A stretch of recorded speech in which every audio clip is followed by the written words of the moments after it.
Hey, what's up everyone, it's Wakozy. So, patch 4.5 just dropped in Genshin Impact and guess what? We've got a brand new character, Shiori, along with a seriously underrated feature that I haven't heard a whole lot of people talk about.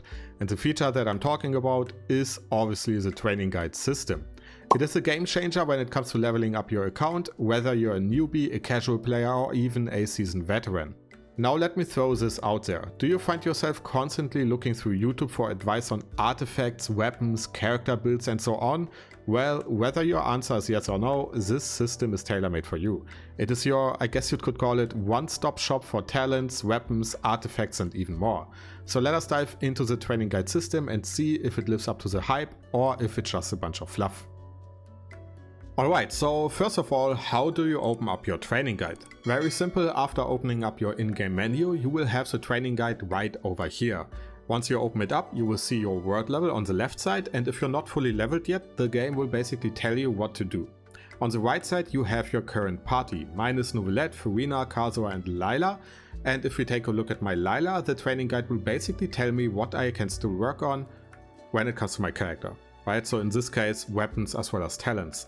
My character level is done, so she's level 90 and the artifacts are fine as well, but the other two sections need some work.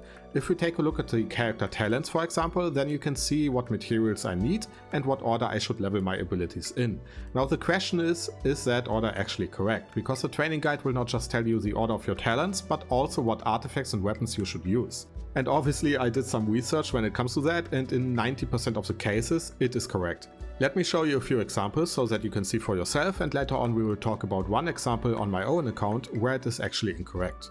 If we take a look at Furina, the game will basically tell you to use a 4-piece Golden Taupe set, or a 2-piece combination of Golden Taupe and Severed Fate, or a 2-piece combination of Golden Taupe and Tenacity.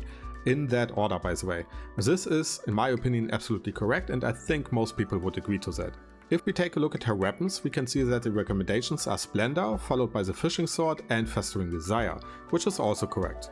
If we follow this up with, let's say, Eula, then the game will tell us to use Song of Broken Pines, followed by Beacon and Serpent Spine.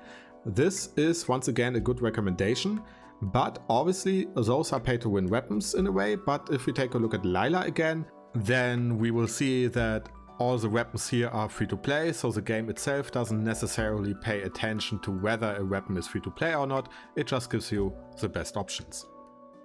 So generally speaking, the training guide is absolutely correct when it comes to most of the recommendations, but I mentioned earlier that I have a character where it is incorrect, right? And that character is Zhen. The reason for it is that most people use her as a support character. Because of that, the recommendations are based on a support character. If you want to know how they create those recommendations, by the way, then the answer is super simple. Mihoyo basically takes a look at all the accounts in the game and creates a kind of average when it comes to artifacts, weapons, talents and so on. And based on that, the training guide will tell you what to use. As simple as that. Now, in the case of my Zhen, I use her as a DPS character. Because of that, she is using different artifacts than the ones that are recommended here, and her talent order is also slightly different. Here the game basically tells me not to really level her normal attack, as she is in her core principle a support character and enabler. But in my case, because I use her as a main DPS, her auto attack becomes extremely important. And that is kinda it when it comes to the training guide. Generally speaking, I think the system is just amazing and really trustworthy, unless you are like me using a character not the way that it's intended to be used, and all the recommendations are correct. And I would say that it is a good addition to the game, especially for people that are new, because keep in mind, the game is fairly big by now, and if you're new to it, it can be quite overwhelming.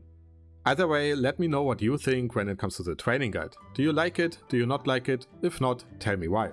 On another point, did you pull for Shiori?